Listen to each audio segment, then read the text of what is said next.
I need to take a couple minutes today to talk to you about my disillusionment with the video game industry. Now, I am not lost on the fact that some random guy who makes YouTube videos, who doesn't really even get that much attention anyway, like I'm just a normal guy sitting in his office, is not going to change the video game industry. I don't think I'm out here changing the world. I just wanted to talk about something that I've kind of noticed over the years as I've gotten older, and it's probably something that could be said about every industry ever, but this is the one I'm focusing on today because it really frustrates me as we've seen more and more behind the curtain in the age of social media and always online whistleblowers and all these things, and that's that the video game industry is honestly really bad. It treats people very horribly. It's always prioritized money over art. But no. Before pro-capitalist 777 supporter in the comments says, well, that's what capitalism is, I understand that that is what out-of-control capitalism is. But I do believe that in the past, the goal was always to make money and to make art. You know what I mean? To like use art to make money. And so you were kind of perpetually building a company up by making good things. People were happy. The people making it were happy. That was kind of the goal. And something I've noticed as I've gotten older is that that's not the goal anymore at all. If it ever even was, I always thought it was when I was growing up. Make good things, make money, be happy, have a family or have friends or whatever in your spare time, and you have a fulfilled life by giving back to the world. But the gaming industry has come out more and more as just a absolute shithole of a place where people are abused, the art is not valued at all, and it's just sad. I wanted to take a look at a couple of things today that have been happening. Some of them are updates to situations we already talked about, but the first one is essentially the Helldivers 2 situation. Now, if you don't remember the Helldivers 2 situation, very brief TLDR, Sony was making it so that you needed to have a PlayStation Network account in order to play Helldivers 2. You might say, well, why does that matter? Of course you need one. You need it to access PlayStation Online. Yeah, when you're on a PlayStation itself and you want to play with people, you do need that. But the problem was it was also on PC. And there were a lot of countries where PSN doesn't even exist. It's not supported there. So what did Sony do? Well, they were making it so that those players could no longer play the game. Everybody got very upset. It's something we talked about in a previous video where I thought it had a happy ending because Sony reversed course and said, hey, look, we messed up. Oopsie poopsie, that was our bad. We shouldn't have done that. But since then, they've started actually removing access to a lot of these games from countries that don't have PSN still, except instead of locking you out, they're now just making it so you can't buy it at all. So Helldivers 2 has been delisted from a ton of countries. The developers were blindsided by this, but also games like Ghost of Tsushima, which were coming to PC, are no longer even available to buy in countries that don't have PSN right now. And the reason I wanted to mention this example very specifically first is because it's an example of like corporate dishonesty, just very blatantly. They straight up said, hey, we heard you, we shouldn't be doing this. And then what they did was they found another way to do it where people didn't notice it. As if they said, hey, we're changing, we made a mistake, our bad. And then as soon as everyone looked the other way, they were like, all right, now do it this way. Now change it this way. And it's really frustrating to see stuff like this because it's not just PlayStation. It's very obviously not just PlayStation. And I'm sure I could find a Nintendo example as well. There's a billion examples of Nintendo being ridiculous, especially with copyright. Like, for example, that guy who was running the ROM website, I think he has to pay garnished earnings to Nintendo for like the rest of his life. Even though a lot of games that were available on that ROM website aren't even officially sold by Nintendo anymore. So like there's an example right there for Nintendo. It's like, it's not just Sony, it's not just Nintendo. We also have Microsoft with Xbox.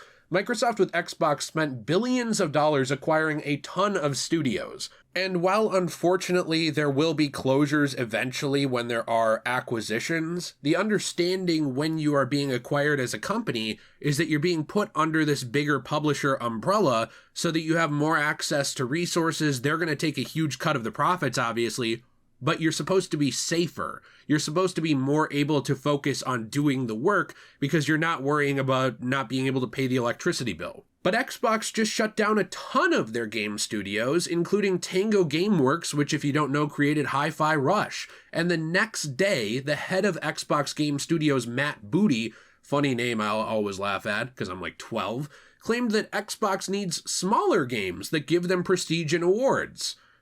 I don't know if you guys know this about Hi-Fi Rush. It was a much smaller game that earned Xbox prestige and awards, and they went on to shut down Tango Gameworks anyways. So even if you make a good game and you do all of the things that these huge corporations are asking you to do, you're still not safe from being shut down. I'm going to take a look more at this in a minute. I did want to say real quick, if you do enjoy this video, you want to leave a like, subscribe, I do appreciate it. I am trying to grow this channel, so I hope to see you back here, because if you don't do that, you'll probably never see these videos again. Means a lot to me. And my question of the day for you today is, which video game controversy do you think has been the absolute worst? Or if you don't think one is the worst, what one's been the silliest, like the most pointless? I'm interested to hear your comments down below. Now, VG247 actually talked to various anonymous CEOs of independent game studios, and they were asking them questions about the Xbox situation, all of these shutdowns, and it's worth noting as well that EA has been very, very, very guilty of doing the same thing, getting studios shutting them down. It's their right to do so. It's their right to fire whoever they want. It's their right to terminate whatever companies they want. I know we're not changing it. I'm just telling you that as someone who grew up playing video games and thought that everyone working on them was very passionate, wanted to be there, that, you know, it was about the creative art aspect, seeing this stuff over time has really, really caused me to open my eyes to the fact that it's not all sunshine and rainbows behind closed doors when it comes to these game development companies. And when VG247 talked to these anonymous CEOs, one statement stood out to me as just really sad, where one of them said, "It's just too clear that being acquired is a stepping stone on the path to having your studio shut down for no good reason other than to meet a giant corporation's fiscal quarter goals." Which is really sad, and the translation to that is basically, you can make a good game, you can make a great game, you can make a profitable game, but if it's not profitable enough to satisfy big old corpo exec who's probably making over $100 million a year in bonuses and salary, too bad. I am going to include all of my links in the description down below if you want to read through my sources. I'm not trying to pretend I'm a financial expert, but I did want to say that I think it's funny how much some of these CEOs are actually paid, and yet they do all of these layoffs. For example, if we look at some of the payments for CEOs actually back in 2022, you had people like Robert Antical making $372 million, Bobby Kotick from Activision Blizzard. By the way, we're going to talk about Activision Blizzard. Kotick was around during a time of alleged abuse and mishandlement of a lot of things and people at Activision Blizzard, making $154.6 million in basically CEO salary. Andrew Paradise from Skills making $103.3 million. Andrew Wilson at EA making $34.7 million. The list goes on and on. It's kind of ridiculous. And when you actually look at some of the hourly salaries for some of these people, especially from back in 2020, because not all of these things are reported every single year. Like, you kind of have to wait a little bit. But something that was really funny was Yosuke Matsuda, the president of Square Enix, was making $2,084 as an hourly average. But then you cut to today where Square Enix is laying people off left and right now after their restructuring. But something funny is you almost never see these CEOs take a pay hit. You almost never see them drop their salary when they do layoffs. It has happened. Like, for example, in 2013, we actually had people like the Nintendo CEO, Iwata, who took a 50% pay cut to help pay for employee salaries. That was in 2013, when the Nintendo Wii U was doing bad. I still like the Wii U, but it was not doing well. And he said that a fully staffed Nintendo would have a better chance of rebounding than if he kept his money and he just fired all those people. He took a 50% pay cut, this man. And by the way, Japanese culture of, especially their version of capitalism, is pretty cutthroat. Like, they're not exactly throwing money left and right to help people when it comes to this kind of stuff. They're very much like America in that sense, where it's like, if you're at the top, you're probably safe compared to everybody else. And he was still willing to take a 50% pay cut to help pay for Nintendo employee salaries at the time. That's what I'm talking about, is what I wish we were seeing, but we don't ever see it. And we also see a lot of company riders in the comments whenever it comes to any of this stuff, who will always defend those cuts. They'll always defend it and say, well, those people weren't needed anyway, those people should be gone. But when you look at actually what happened with Nintendo, it has bounced back. It's done amazing, and it did that with the help of its staff. It did that because people like Iwata were willing to take a hit at the time and actually keep the talented people on at the company. But as time has gone on, fewer and fewer CEOs and higher-ups, they don't see the value in doing that. They think that they are at the top, they are most important, and the people actually making the products at the bottom are not important at all. This is all due to greed, like very, very systemic greed that actually has exploded since the pandemic. I don't know if you're able to say the name of the uh-oh cough on here anymore. There was a ridiculous time on YouTube where you get demonetized just for talking about good old Corona. But when that was happening, a couple of years ago, there was a huge boom in the video game market. And instead of looking at long term and the fact that, well, this probably won't happen forever because people aren't going to be indoors afraid of being sick forever, we probably shouldn't go too crazy. All of these companies started hiring left and right. They started bringing in, your grandma's second cousin was there to do game development and marketing all of a sudden. But now they're realizing, oh yeah, now we have to downsize because we did way too much. But the downsize doesn't ever seem to hit the people at the top. It's always the bottom. Again, that's why I say that this video could probably be directed at any, industry in general, because it's always the boss who's safe and the person who did a lot of work at the bottom gets screwed. But with video games growing up, again, I always thought that, this was kind of a more culture based on actually really trying to create something cool. And I've noticed more and more that it just isn't. That constant push for money over art even goes to companies that have made more money in probably a month than most of us will see in our entire lifetime. For example, with GTA 5, Stephen Ogg recently confirmed in an interview that there was single-player DLC for Trevor and other protagonists that was planned, and essentially it just didn't happen.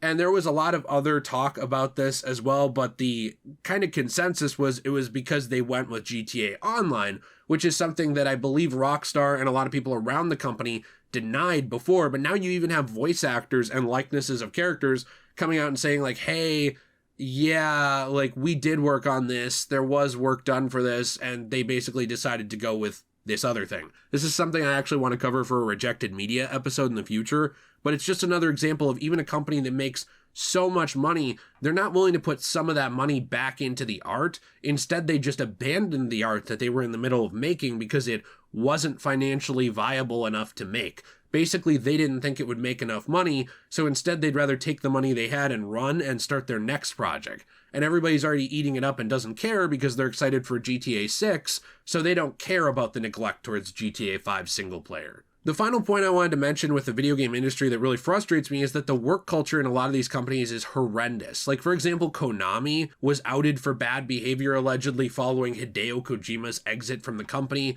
during Metal Gear Solid 5, and there were alleged examples like employees being shuffled to janitorial or security duty if they weren't on good terms with the company. And when I mean good terms, I don't mean they're not doing their job. I mean management got mad at them for something, even something that they said or did outside of the clock. An example of this is an employee posted on Facebook one time that they were planning to leave the company.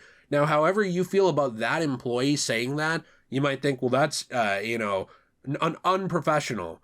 They should be keeping that to themselves. This isn't even about that employee. Allegedly, everyone who even liked that employee's Facebook post was reassigned or punished within the company. So not even the person who said this thing on social media, just people who said, oh, my friend, I'm not going to make up a Japanese name because it would probably sound racist. Let's just go with Bob. My friend Bob said he's going to leave the company. I like Bob. I'll just leave a like because Bob said something. He's my buddy at work. Well, now you have Konami management putting you in a janitor closet for your office or shoving you around to do cleanup duty at, a health sauna that they run, that kind of crap. It's ridiculous. And apparently last year with Konami, an employee was arrested for allegedly trying to murder his former boss, which, though I would never encourage, I want to make that clear to Daddy YouTube here, is not surprising at all if these allegations of terrible company behavior are to be believed. Like, I'm not surprised that somebody tried to end someone else, if that's the kind of, situation that they had been working in for a long time. There was a lot of pettiness around that company as well, like removing PT from even being accessible. It's not even playable on a PlayStation 5 without, jailbreaking type stuff. I'm sure there's a way to get it running, but essentially through official channels, it's one of the few games from PS4 library that even if you own, you can't play. You can't re-download it. You can't do anything. You just had to have it on a PS4, and if you deleted it, it's gone. It's really, really ridiculous. And they weren't alone in that. When we were looking at the Activision CEO, Bobby Kotick, when we were looking at his paycheck, it's worth noting as well that we have examples as well with Activision of really, really horrible behavior. I wanted to mention the infamous Cosby Suite that people were staying at and partying at, and it was kind of celebrating the alleged sexual misconduct of Bill Cosby, which I do believe he admitted in court at this point, but I'm not an expert on that case. So, for example, they had a big picture of Bill Cosby on the wall. And during this BlizzCon event and a lot of these other events, basically they would hit on female employees, saying that they wanted to marry them and attempt to kiss them, try and take them back to the Cosby Suite to, do whatever they wanted. And it was, accordingly to Kotaku and a lot of these reports, in plain view of other male employees, including supervisors, who even sometimes had to intervene and pull this one employee off of female employees, and nobody cared. And this was in Activision Blizzard. There were entire group chats leaked, which if you want to read about this, the Kotaku article around it is just insane. But essentially there were comments like, oh, you can't marry them all. And I'm gathering hot chicks for the cause, talking about the Cosby Suite. And it was in a group chat called the BlizzCon Cosby Crew. This is absolutely insane. There were comments like, oh, you can't marry all of them. And one person wrote, I can, I'm Middle Eastern. And just like all of this insane commentary about women. And you know what? Like there will be guys talking about women behind the scenes, like, hey, she's hot. And then there's like literally encouraging abuse sexually of women.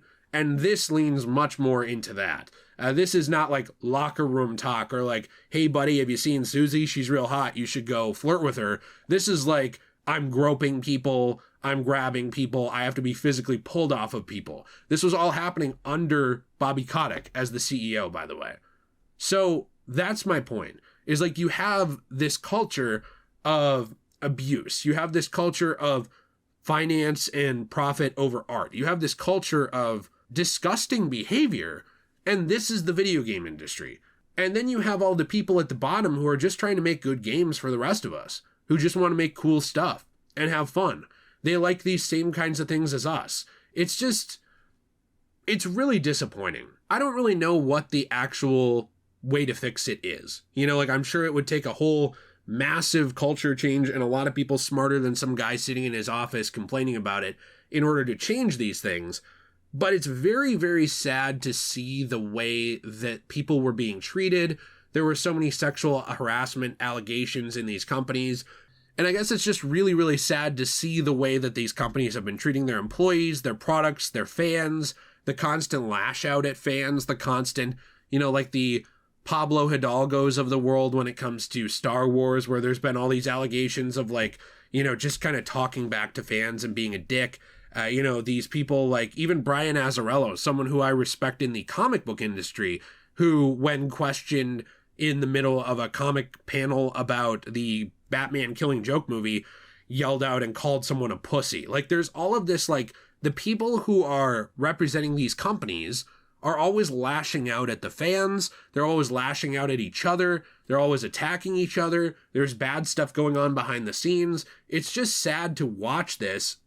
Could probably make a whole video talking about the comic industry as well and some of these other ones, because I know I used an example from it, but it's just so sad to watch all of this happening. And to have been someone who grew up just loving this medium and thinking that the people who were involved in it were people who just wanted to make cool stuff. It's also sad that so many people are that, and they get overshadowed and ruined by the people at the top who want to abuse the properties, the people, and the fans, and don't care at all, because even if they got fired tomorrow, if you're making a $30 million salary, you could be set for life. You just invest some of that, put the rest in your bank account, and don't live like a moron, and you are totally fine. So in a lot of ways, there's no way to even hurt these people. You can't financially hurt them. If you were to physically hurt them, which I can't encourage, that's against the law. So basically, once they get this amount of money at the top, they're untouchable. Because anything you do to them, you'll be punished for, even disregarding moral implications. And also, they have enough money to live the rest of their life comfortably. I'm just so sad watching this stuff happen and just feeling like, this is not what I believed it was when I was growing up. And it's a big wake-up call to watch all of this and just see how frustratingly bad some of these employment avenues are. If you enjoyed today's video, you want to leave a like, subscribe for more content. I appreciate you very, very much. I hope you did enjoy the video. I'll be interested to hear your response to the question of the day about the biggest video game controversy. I do appreciate all of your support on this channel, by the way. I know I'm not an expert on anything. I just like talking about stuff. I like sharing the things with you that I love or that frustrate me or that I find interesting. So those of you who've joined me on that journey so far, it means the world to me. If you do want to support this channel, there's all kinds of ways to do that, actually. Some of them I don't want to list in this video because I feel like it might be tacky to try and sell you something in a video where I was just talking about this kind of abuse. Although I don't know if I have any other videos where I talk about something very serious but also mention it. But if you do want to support this channel through some of those ways, you can check out the description down below. There's a lot of ways to do so. I appreciate you. I look forward to hearing from you. Have a fantastic day. As always, everyone, stay shui. And I do want to say in a final note, if you do see stuff like this going on at a company you're working at, even if it's to someone else, I really do hope that you say something about it, Like, I really do hope that people start sticking up for each other a little more because, I don't know, man, the reason the world is allowed to be so bad is because people don't. I don't remember who said it, but the famous phrase, all it takes for evil to win is for good men to do nothing. It's totally true. So, please be good. Please help each other. As always, everyone, stay shui.